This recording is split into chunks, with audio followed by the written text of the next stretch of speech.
기억하시는 분들이 계실지 모르겠지만 백두산이 개봉했을 때 제가 리뷰에서 이런 말을 했었죠. 우리나라는 여전히 장르 영화에 약하다 보니 할리우드의 철진한 영화들을 레퍼런스로 삼는 것처럼 보일 때가 종종 있다. 100번 양보해서 그건 그렇다고 치더라도 어느 정도는 참신한 발상을 추가해서 변주하면 좋으련만 그냥 안이하게 베끼는 셈이나 마찬가지라면 문제가 크다 라고 했었는데, 그로부터 약 2달이 흘러 개봉한 클로젯은 굳이 제 발언의 신빙성을 뒷받침이라도 해주고 싶었는지 할리우드 영화를 모방하는 정도가 백두산보다 더 심합니다. 어느 날 갑자기 집 안에서 사라진 아이. 아마 예고편만 보셨어도 클로젯이 어떤 영화들을 떠올리게 하는지 금세 아실 겁니다. 일단 벽장이라는 소재부터가 서양적인 것이다 보니 작게는 몬스터 주식회사나 나니아 연대기와의 공통점을 찾게 되고, 크게는 헌티드 하우스라는 할리우드 공포영화의 매우 고전적인 장르를 연상시킵니다.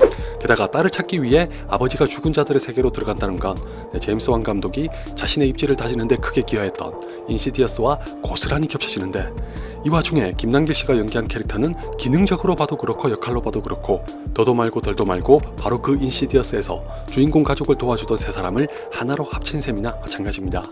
이쯤 되면 아시겠지만 클로젯은 더 볼 것도 없이 처음부터 끝까지 소위 말하는 클리셰로 범벅이 된 영화라 어지간한 분들에게는 흥미를 끌만한 요소가 하나도 없습니다.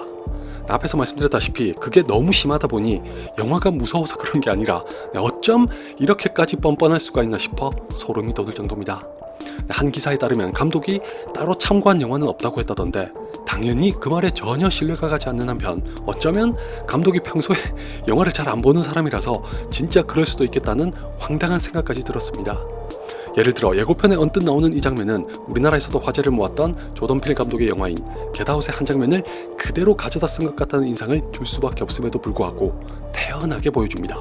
심지어 저 장면에 담긴 감독의 의도마저 겟아웃을 보고 많은 분들이 말씀하셨던 것과 똑같아서 둘 중 하나라고 생각할 수밖에 없습니다.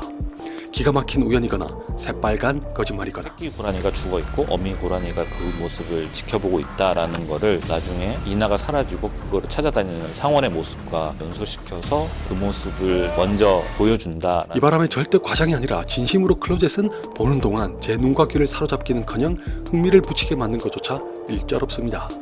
딱 한 번 이 장면이 혹시나 하면서 호기심을 갖고 바라보게 했지만 역시나 빈약한 아이디어에 연출까지 심심해서 기운만 더 빠졌던 게 고작입니다. 그나마 이 영화에서 볼만했던 게 있다면 김남길 씨였는데, 많은 공을 들이는 것에 비해 볼 게 없었던 초반부를 지나 김남길 씨의 캐릭터가 등장하는 시점부터는 재미가 약간 더해집니다. 배우의 능력과는 별개로 하정우 씨가 맡은 파트는 지금까지 말씀드린 대로 죄다 뻔할 뻔짜여서 온통 지루함의 연속인 반면, 천만다행히도 유머가 담긴 김남길 씨의 파트는 어느 정도 숨통을 트게 해주거든요.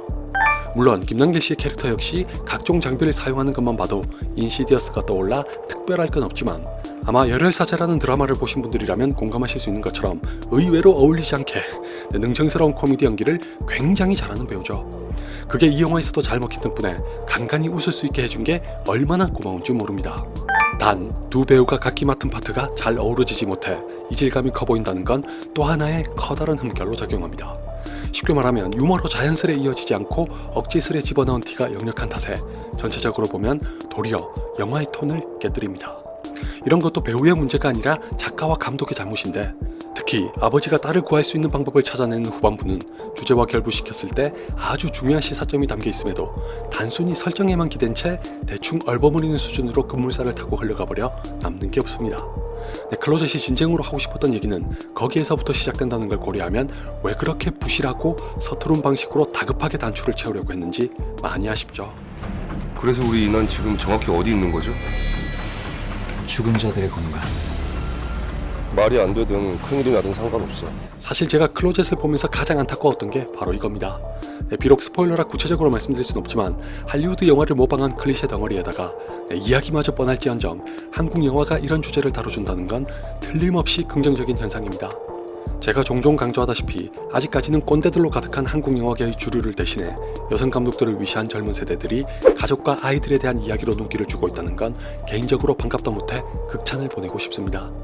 클로젯도 그렇게 좋은 의도를 가진 영화 중 하나였고, 마지막에 하정우 씨의 캐릭터가 보여주는 행동과 대사는 영화를 넘어 우리 현실에 비춰봤을 때 심금을 울리고도 남지만 그것만 가지고 감싸주거나 두둔하기에는 부족한 면이 너무 많다는 게 정말 유감입니다. 대신에 부디 앞으로도 주류 상업 영화에서 가족과 아이들에 대한 이야기를 적극적으로 다뤄서 다음에는 더 높은 완성도를 가진 영화가 나오기를 진심으로 응원하겠습니다. 공주시에서 공원의 선제 신주죠.